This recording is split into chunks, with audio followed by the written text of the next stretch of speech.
¿Qué nos hace humanos? ¿De dónde venimos?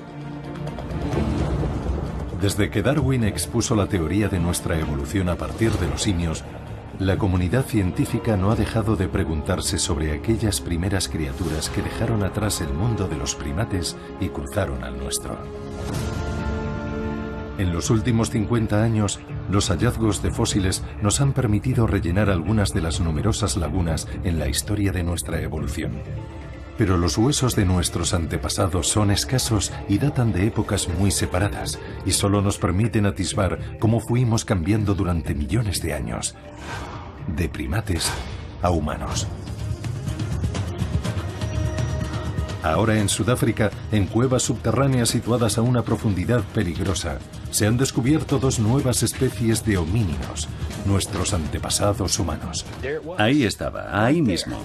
Uno de los homínidos más espectaculares que se han descubierto yacía en el suelo de una cueva. Y no eran simplemente unos cuantos fragmentos de hueso. Están por todas partes. Aquí hay miles. Es increíble cuántos huesos están saliendo.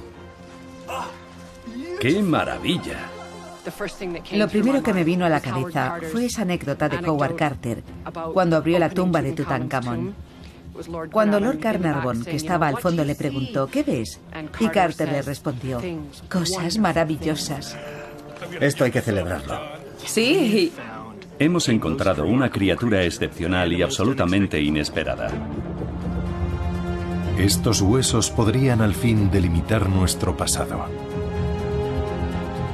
¿Qué nos contarán acerca de cómo nos hicimos humanos? Una nueva luz alumbra la cuna de la humanidad.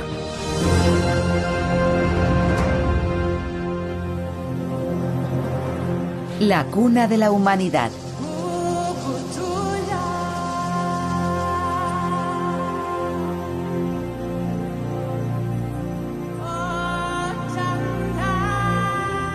Las altas llanuras que se extienden al noroeste de Johannesburgo reciben el nombre de la cuna de la humanidad. En las décadas de 1930 y 1940, los yacimientos de fósiles descubiertos aquí nos permitieron vislumbrar a nuestros antepasados más antiguos. Luego, durante décadas, los descubrimientos parecieron haberse agotado. Pero ahora de las profundas cuevas de la cuna de la humanidad surgen dos nuevos descubrimientos que podrían redefinir lo que sabemos de nuestro pasado reciente. ¿Qué es? Tiene dientes. No hay cientos, sino miles de huesos.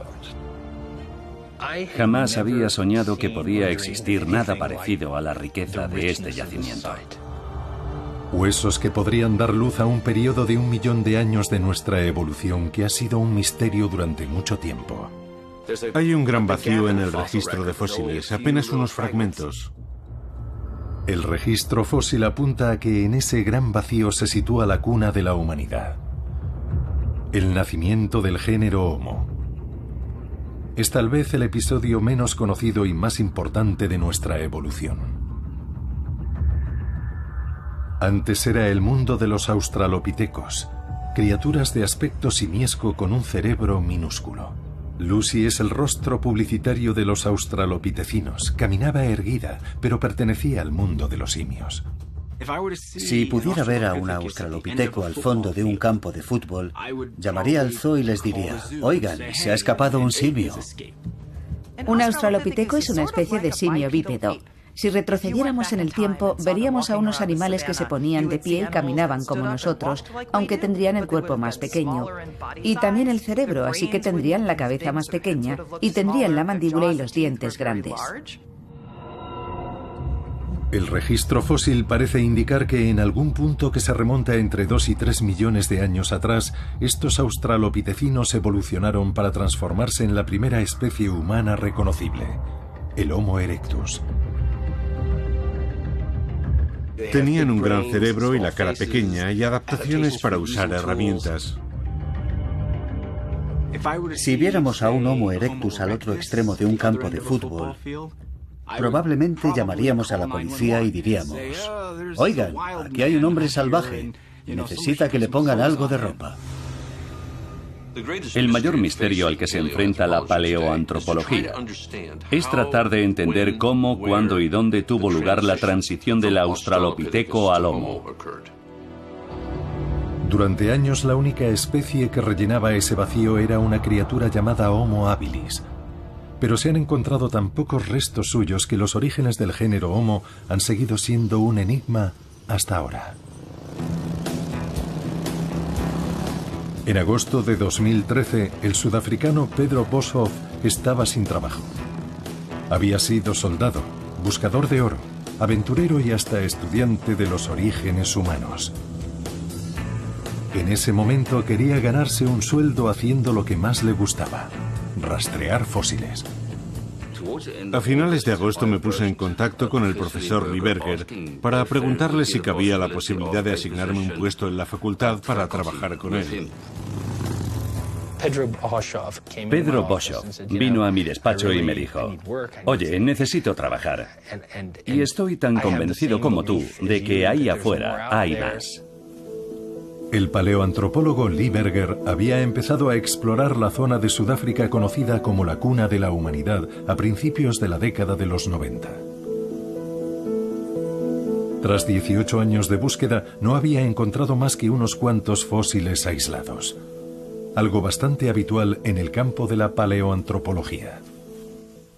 Estos primeros fósiles humanos son los objetos más raros y más buscados del planeta. En paleoantropología nos hallamos en uno de esos campos nuevos, donde seguramente haya más científicos que objetos de estudio. La inmensa mayoría de la gente que se dedica a lo mismo que yo nunca encontrará un solo fragmento de uno de estos primeros humanos. Hacía 20 años que conocí a Pedro y le dije: ve y contrata a tus colegas de espeleología. Busca bajo el suelo y a ver si encuentras algo.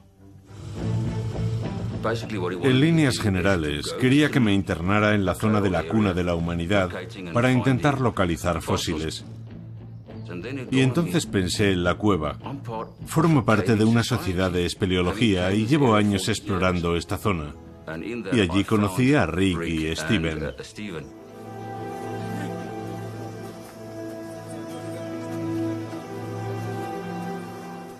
Les pedí que intentaran abrirse paso por las simas y cuevas hacia el este de la cuna, y yo me lancé en dirección oeste. No solemos mirar en los sitios que conocemos, porque pensamos que los hemos explorado bien. Lo llamamos el síndrome de aquí ya he mirado. Así que les dije: empezad por lo que tenéis cerca. Id a los sitios más conocidos. El 13 de septiembre de 2013, Rick y Steven decidieron explorar un sistema de cuevas que creían conocer muy bien. Se llama Rising Star.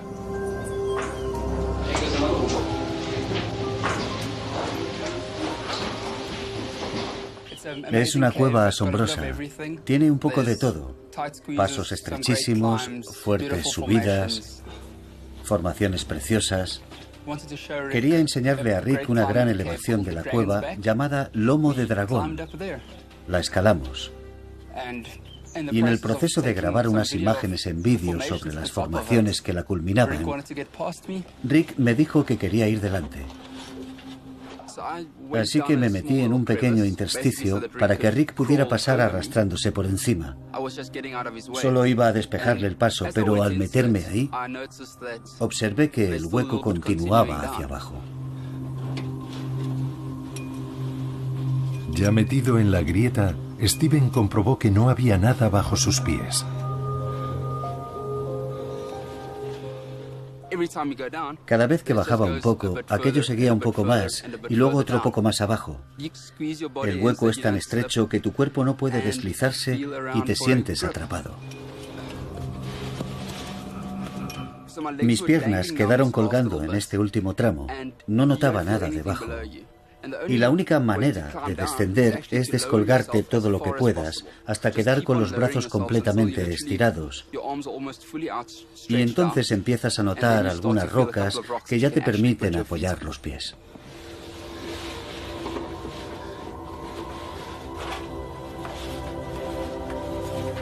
Steven desembocó en una cámara oculta. Llamó a Rick para que se reuniera con él allí abajo. Sobre sus cabezas podían ver gigantescas formaciones rocosas, pero el verdadero descubrimiento estaba debajo de sus pies.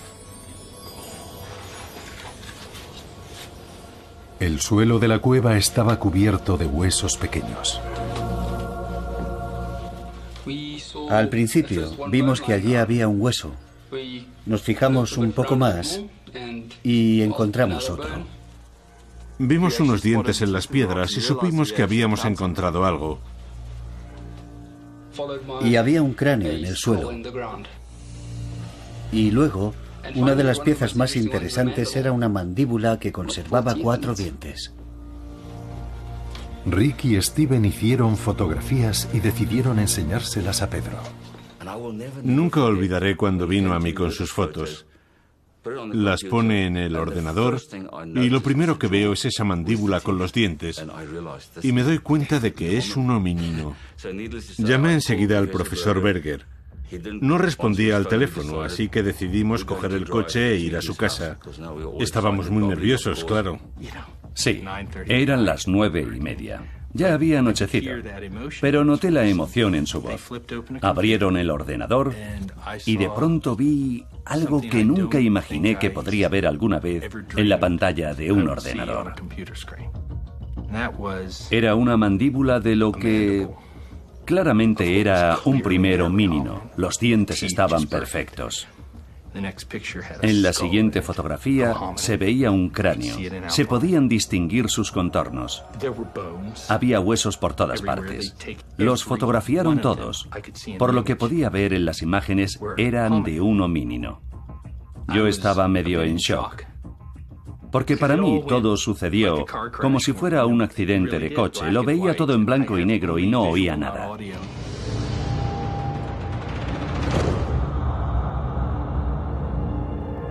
Los homíninos son criaturas que están en la línea evolutiva humana e incluyen a los australopitecinos, al Homo erectus y a nosotros.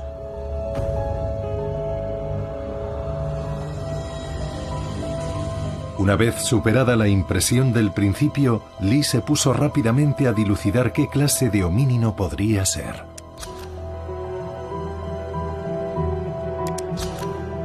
Por lo que podía ver, le parecía que era un solo individuo. Probablemente uno de esos australopitecinos que hicieron su aparición hace unos 4 millones de años.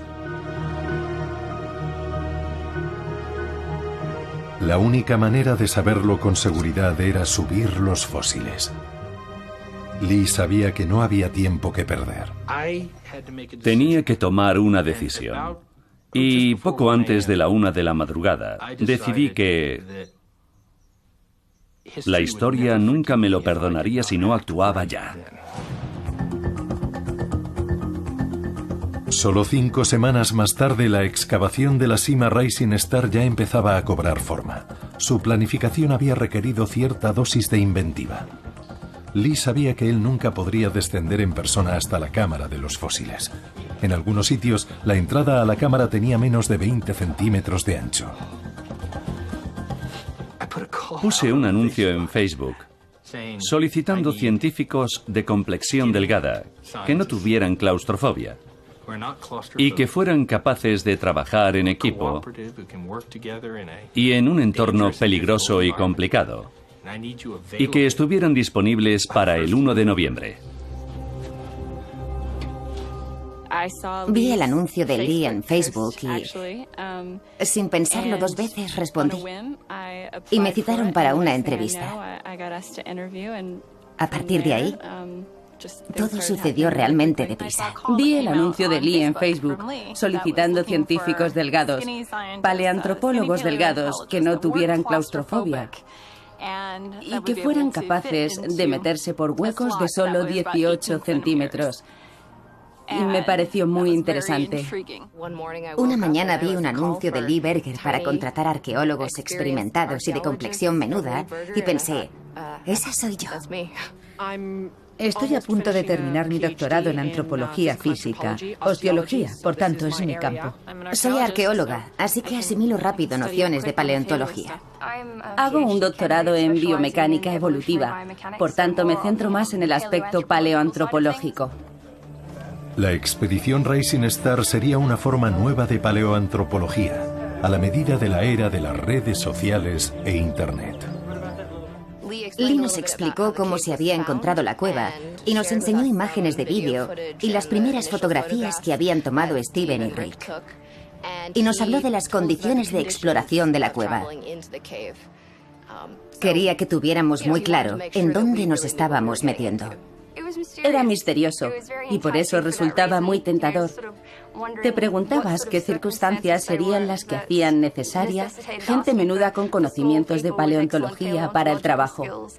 Luego, puede que un día más tarde, me dijeron que había sido aceptada. Fue todo muy rápido, muy rápido. Me escribieron un correo diciéndome que me habían seleccionado y esto es muy propio de mí. Empecé a gritar de alegría. Y no paraba de releer el correo una y otra vez para estar segura. Ahí estaba, era verdad. Grité como una loca. De repente estaba rehaciendo mi calendario, esperando los billetes de avión, haciendo el equipaje y leyendo a toda mecha todo cuanto necesitaba saber. Prepararme para esto fue una carrera vertiginosa. Mi cerebro era un puro frenesí, una explosión de purpurina y confeti. Era como el mejor cumpleaños de tu vida, la mejor Navidad, la mejor Hanukkah, la mejor Kwanzaa, todo a la vez. No me hacía ilusiones de que fuera a ser fácil. Nunca se había hecho nada parecido en el contexto africano que yo conocía. Quizá no se hubiera hecho en ninguna parte. Y sabía que iba a necesitar apoyo médico y de seguridad para diseñar la infraestructura subterránea y en superficie, y todo lo que conlleva una expedición científica.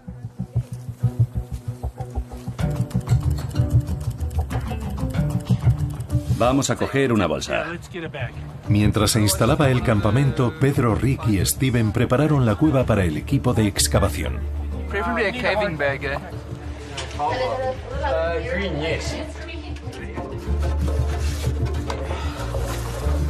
Se colocaron cuerdas de seguridad, luces, cables y cámaras. La posibilidad de accidente estaba muy presente. Lee ensayó los protocolos de seguridad una y otra vez. Fundamental que nadie entre en pánico. Se instaló un puesto de control desde el que podían verse virtualmente todas las zonas de la cueva. Y empecé a darme verdadera cuenta de lo que les estaba haciendo pasar a estas jóvenes mujeres. Yo creo que estaban aterrorizadas, y yo también. Les hicimos atravesar las cuevas poniendo a prueba sus destrezas en este sistema. Y así llegamos al 10º día, que era cuando había previsto que entráramos y ensayáramos los sistemas. Todo salió bien, era algo chapucero, pero funcionaba. Y a primera hora de la tarde ya estábamos listos. Te sorprenderías, en el fondo soy un pedazo de pan. Sí, eso espero, nos harás falta. Se quedará quieto como una columna. Allí estaré. Marina, Becca y Hannah son las elegidas para descender primero. Pero nadie sabe todavía lo que van a encontrarse exactamente. He visto un cráneo y los demás fragmentos. Estoy casi seguro de que tenemos bastantes partes del esqueleto de un homínido. Naturalmente habrá que esperar a comprobarlo y lo sabremos en las próximas horas.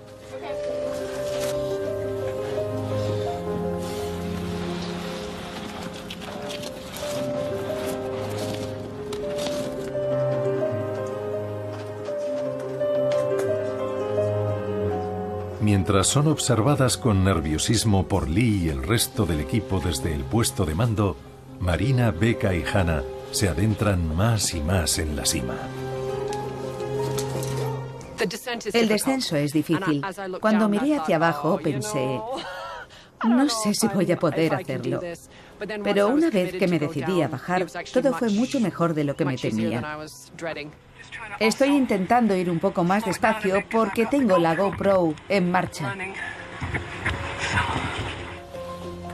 Era una sensación increíble, pensar lo lejos que estabas de todos allí arriba, en el centro de control, y ser plenamente consciente de lo que habías ido a hacer allí abajo. Me sentía un poco agobiada, pero también tienes que sobreponerte porque dispones de un tiempo muy limitado y tienes un trabajo que hacer, un trabajo muy importante que hacer. Bajar la primera vez por el conducto no fue tan malo como me lo imaginaba. Después llegas a una zona de aterrizaje y hay un pasadizo que tienes que atravesar. No llega a ser un estrechamiento, pero es estrecho. Luego la cámara vuelve a abrirse.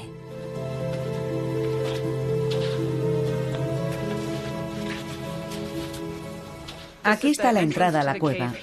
Empiezas a descender por una sima vertical bastante estrecha y algunos túneles. Desciendes hasta esta zona de aquí. Esto es lo que llamamos el arrastramiento de Superman. Un pasadizo estrecho, por el que tienes que reptar unos 3 metros. Luego pasas a otra cámara. Esto es lo que llamamos el lomo del dragón, que es una empinada cresta con unos 4 o 5 metros de caída a cada lado. Llegas hasta la cima del lomo del dragón y ya estás arriba del conducto, que es otra especie de acceso a un túnel, y desde ahí inicias los 12 metros de descenso a la cámara. Marina es la primera en entrar en la cámara.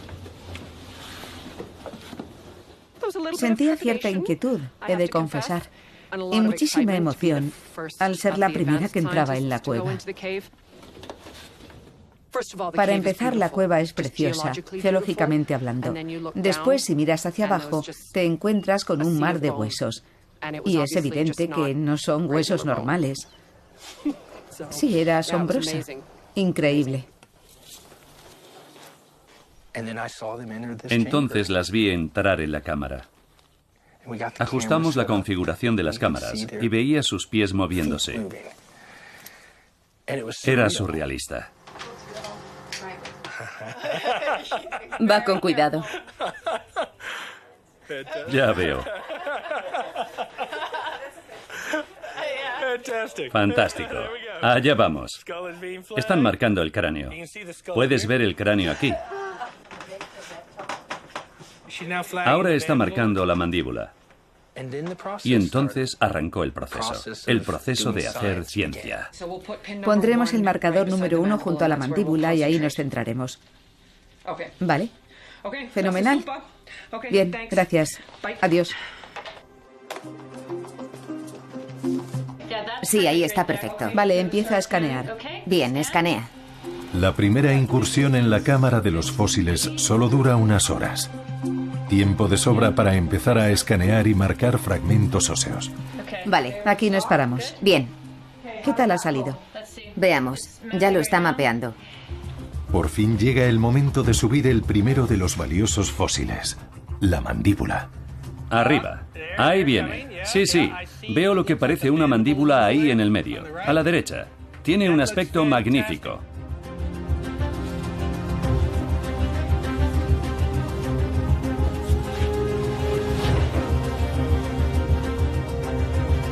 Becca será quien la custodie durante el ascenso.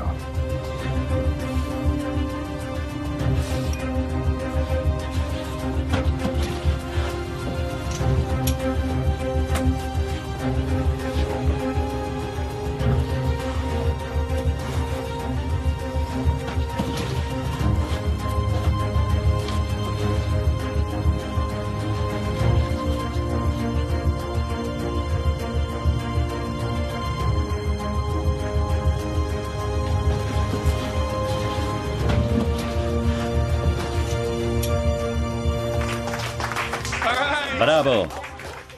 Muy bien. ¿Tienes el fósil? Sí, tengo el fósil. Bien hecho. Aquí tienes. Por fin iba a descubrir para qué había organizado todo aquello.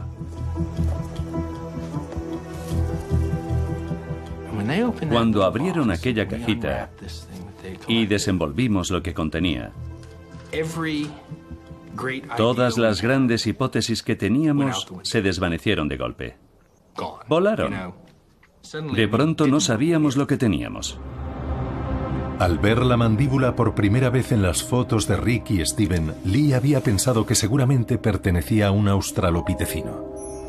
Una de las características más chocantes del rostro de un australopiteco son sus enormes dientes y mandíbulas de simio.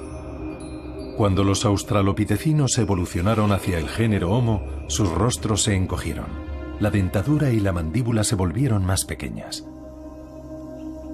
Cuando por fin Lee tuvo la mandíbula en sus manos, comprobó que era demasiado pequeña para pertenecer a este género.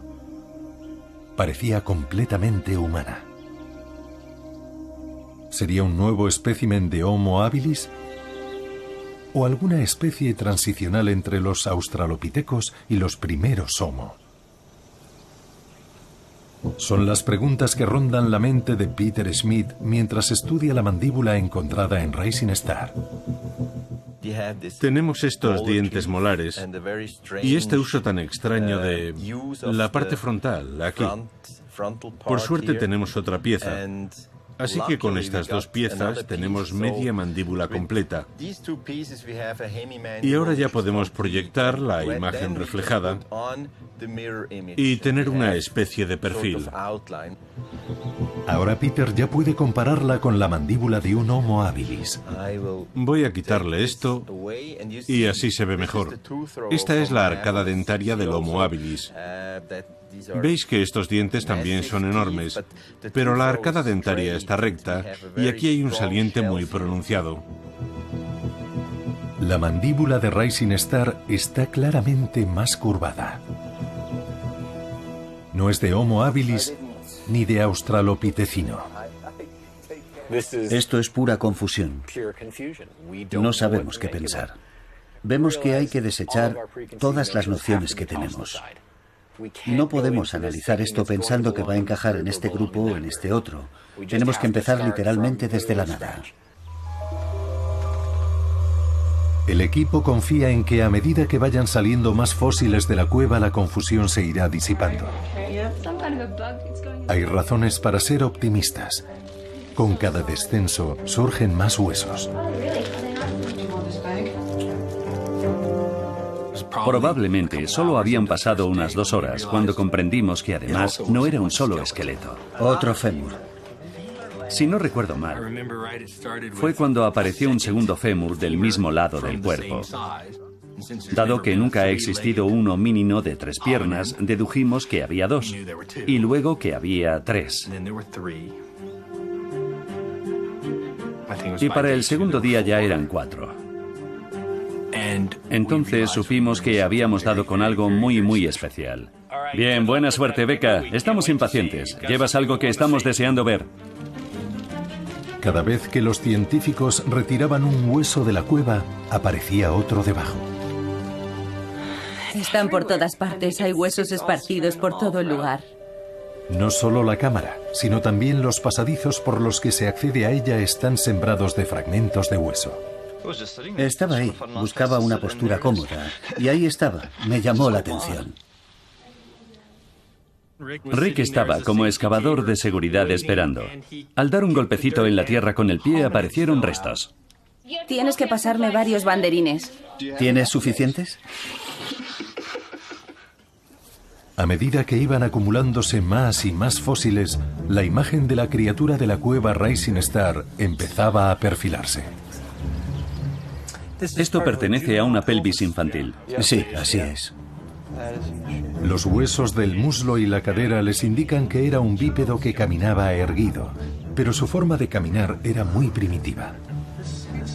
Por lo que podían ver del cráneo expuesto, era pequeño, no mucho mayor que el de un chimpancé. Sin embargo, la dentadura y la mandíbula parecen más modernas, de tipo Homo. Empieza a parecerles que han encontrado una especie diferente a la de la cuna de la humanidad. Pero ¿a qué lado de la división australopitecino-Homo corresponde? Uno de los fósiles imprescindibles para saber la respuesta es el cráneo. Lo están reservando para el final. La distancia es perfecta. Veo el segundo marcador. Graba. Grabando. Mientras, otro hecho extraordinario empieza a quedar patente. no hay animales en la cueva. Todos los fósiles son de antepasados humanos. Es algo insólito. Cuando han aparecido los primeros homínidos en cuevas, siempre han estado junto a los huesos de otros animales que o habían llegado hasta allí y habían muerto, o habían sido arrastrados por depredadores. Están mezclados con antílopes, normalmente en grandes cantidades. Y luego tienes algunos carnívoros y otros elementos dispersos y roedores, la clase de materiales que se acumulan cuando los seres vivos mueren y son devorados y arrastrados hasta cuevas. Pero aparte de los huesos de un búho solitario, no hay ningún otro animal en la cueva Rising Star. Solo homínidos. La cámara es muy inaccesible. En lo profundo de la zona, en tinieblas de la cueva y sin otra entrada que un largo y estrecho túnel.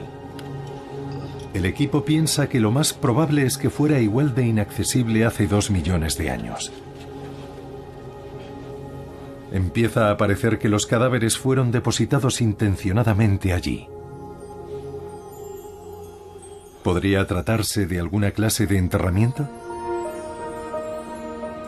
No se han documentado indicios de nada parecido asociado a un antepasado de rasgos tan primitivos. Lo tenemos ahí delante y no sabemos darle una explicación. Hasta ahora, los primeros enterramientos de los que tenemos constancia datan de hace unos 100.000 años y eran de un primer humano mucho más evolucionado. El equipo no tiene aún una fecha para los fósiles de Rising Star.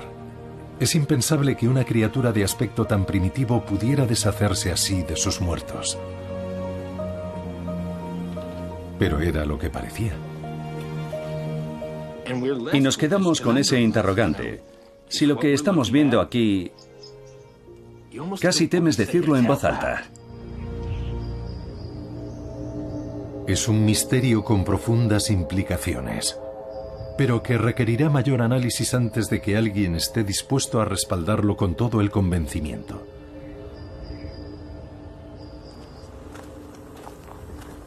La excavación se acerca ya a su tercera y última semana.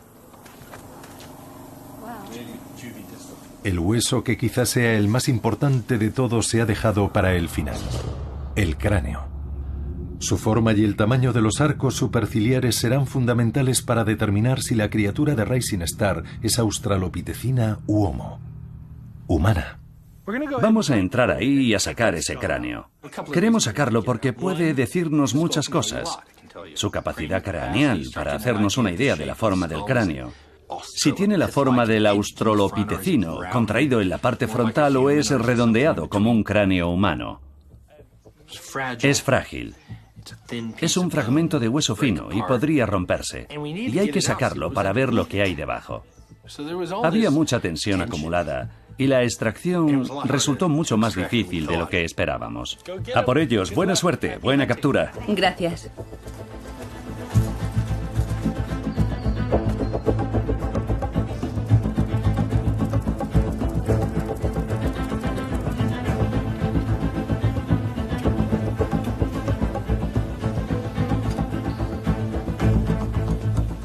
El cráneo es extremadamente frágil. El equipo escanea con cuidado la zona inmediata a él. Dame una bolsa. ¿Cómo de grande? Así está bien. Y comienzan el laborioso proceso de retirar cada minúsculo fragmento de hueso situado alrededor del cráneo. ¿Necesitas bolsas medianas? No. Por último, escarban y retiran la tierra con delicadeza para liberarlo. Hay que ir muy despacio.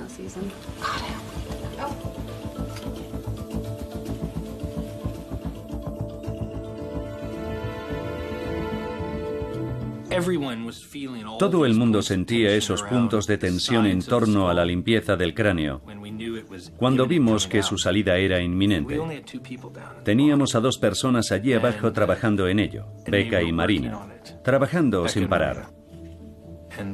Llegó un momento en que les pedimos que salieran, pero ellas no querían, porque sabían que estaban a punto de lograr la extracción.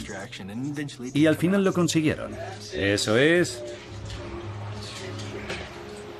Eso es. Es tan frágil. Todos contienen la respiración rezando para que no se rompa. Por fin, levantan el fragmento de cráneo y lo depositan con mucho cuidado en una caja.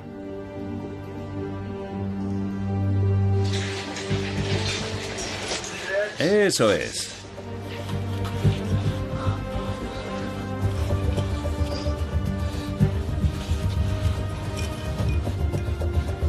Y comienza su lento ascenso para abandonar la cueva después de, posiblemente, millones de años.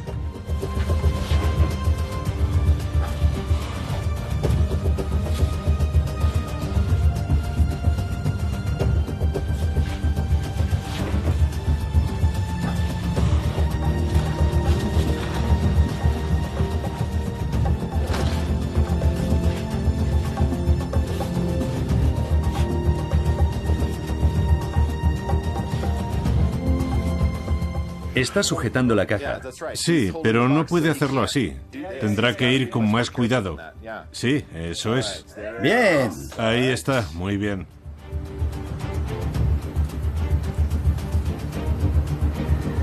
Fantástico. Vamos allá, chicos, a por ello.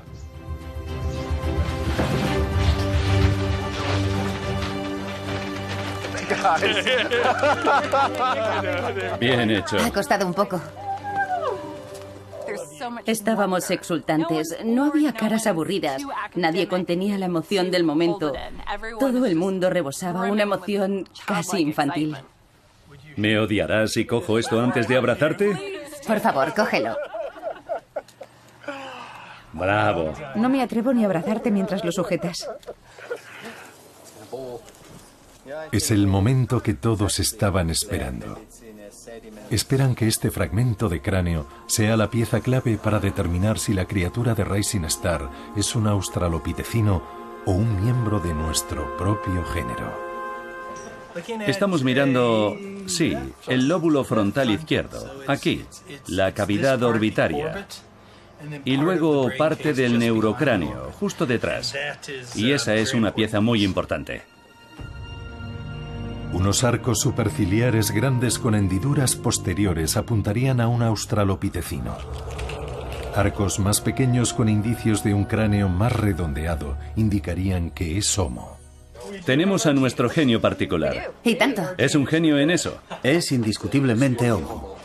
Sí, sí, sí. El veredicto del equipo es claro. Tienen a un nuevo miembro de nuestro género.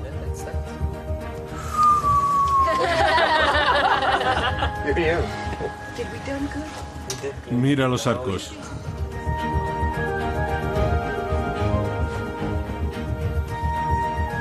La pregunta ahora es, ¿qué puede contarles sobre los misteriosos orígenes de la humanidad?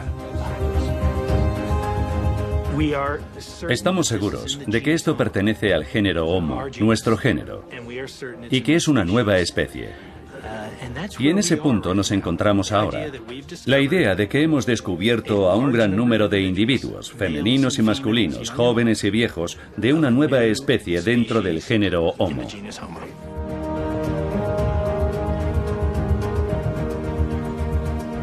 En la fase siguiente tendrán que agrupar y analizar todos los demás restos fósiles. Ya tienen casi 2000 fragmentos de hueso pertenecientes a más de 12 individuos. Habían previsto que la excavación durara 3 semanas. Cuando se acercan a su fin, los científicos ya son conscientes de que apenas han rascado la superficie de todo lo que Rising Star tiene que ofrecer. Jamás había visto, ni había soñado, que podía existir nada parecido a la riqueza de este yacimiento. No son cientos de huesos. Hay miles de huesos. Y no aparecen soplando sin más sobre el suelo. Es algo que va a llevar mucho, mucho tiempo. Mientras todos vuelven a sus casas, Los fósiles de Rising Star se transportan con cuidado a la Universidad de Witwatersrand.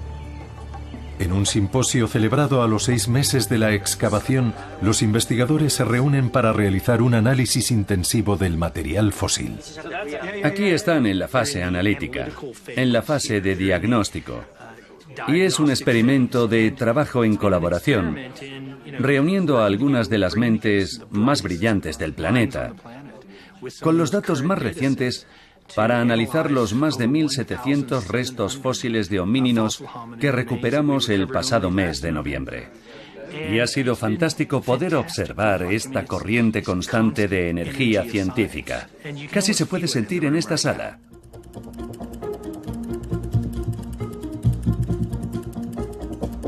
Mientras continúa el análisis, los huesos de la cueva Rising Star al fin están listos para ser presentados al mundo. Tenemos una nueva especie de primer humano dentro del género Homo, y eso es muy emocionante. Nunca habíamos conseguido una cantidad significativa de restos de ese periodo entre los australopitecinos tardíos y los primeros miembros de nuestro género. Y ahora sí que tenemos en cantidad. Para los miembros del equipo, los fósiles apuntan a una criatura diferente a todo lo que habíamos encontrado hasta ahora. Tenemos unos seres de apariencia humana en sus pies, en sus manos, en sus dientes. Todo lo que interactúa directamente con el entorno es Homo.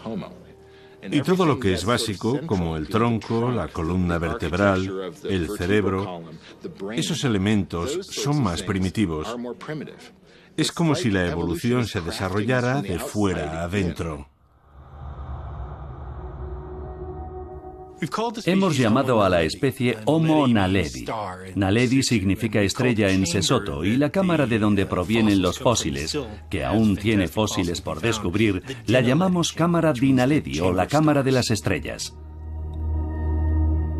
El Homo naledi es un extraño mosaico, mezcla de simio y humano, con el cerebro y el cuerpo pequeños, los brazos semejantes a los del chimpancé, pero con manos y dientes humanos, cejas pequeñas y largas piernas.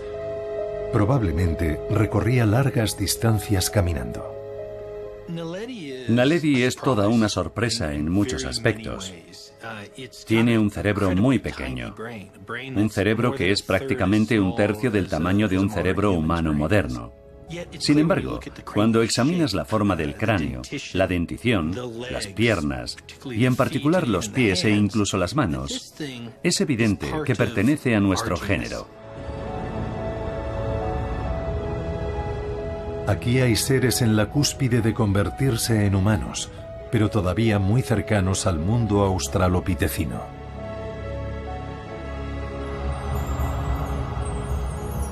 Lo cual hace todavía más interesante la pregunta de cómo se introdujeron en la cueva. Da la impresión de que llegaron allí porque alguien los depositó allí. Ahora bien, si uno afirma esto, debe asumir que es una afirmación controvertida. Por eso lo enfocamos de una manera muy conservadora. Podemos demostrar que no hay señales de depredación, que no hay acumulaciones de ningún depredador, solo homínidos, que no llegaron todos ahí al mismo tiempo y que no ha entrado material por inundación en la cámara. Y hasta ahí llegan los datos científicos. Por tanto, la mejor hipótesis que se nos ocurre es que los depositaron allí. Si esto fuera cierto, las implicaciones tendrían una gran trascendencia.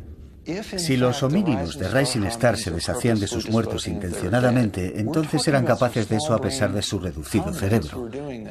Ello nos obligaría a cambiar lo que pensamos sobre las capacidades cognitivas y los mecanismos neurológicos necesarios para tener ese comportamiento. Y eso es realmente interesante. Esto encaja con nuevas formas de pensar sobre la transición de simio a humano. Muchos científicos creen ahora que un elemento clave de esa transición fue el desarrollo de una cooperación y unos vínculos sociales más sólidos. Por tanto, si la cámara de Rising Star fuera en efecto un enterramiento, es posible que indique que aquí, en la cuna de la humanidad, esos vínculos sociales complejos habían empezado a adquirir forma. Esta posibilidad generará un feroz debate a medida que vayan opinando otros científicos.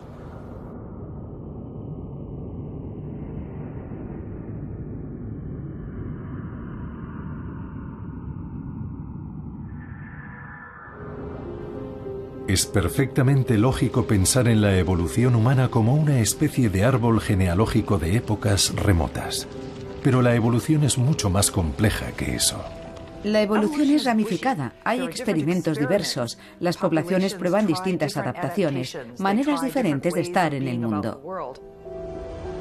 Los paleoantropólogos hablan del carácter ramificado de la evolución humana como una metáfora de las múltiples clases de primeros homínidos y la dificultad de saber de cuál procedemos. Pero incluso esa metáfora podría no reflejar cabalmente cómo funciona la evolución. La naturaleza es confusa, es complicada. La naturaleza no respeta nuestro deseo de poner los fósiles bien ordenados en los cajones y de clasificar especies perfectamente diferenciadas. Los fósiles de Rising Star presentan un mosaico de rasgos de australopitecino y Homo. Parecen indicar que en la cuna de la humanidad hubo múltiples experimentos evolutivos con simios de cuerpo pequeño y cerebro pequeño que caminaban erguidos.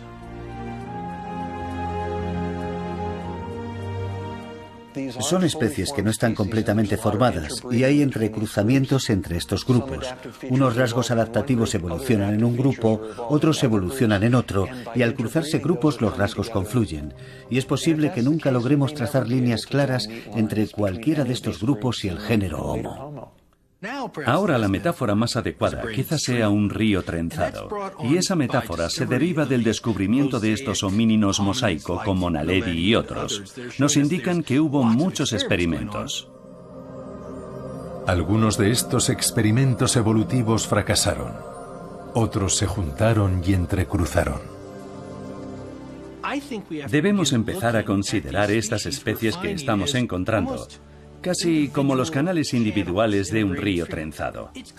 Está claro que tienen algo que ver con la población final que somos nosotros, pero es difícil determinar a cuál de ellas le debemos el hecho de estar aquí. Los nuevos hallazgos en las llanuras de Sudáfrica añaden un nuevo capítulo fundamental a la historia de nuestros orígenes. El tentador vacío en el registro fósil de los comienzos de nuestro género se va rellenando poco a poco.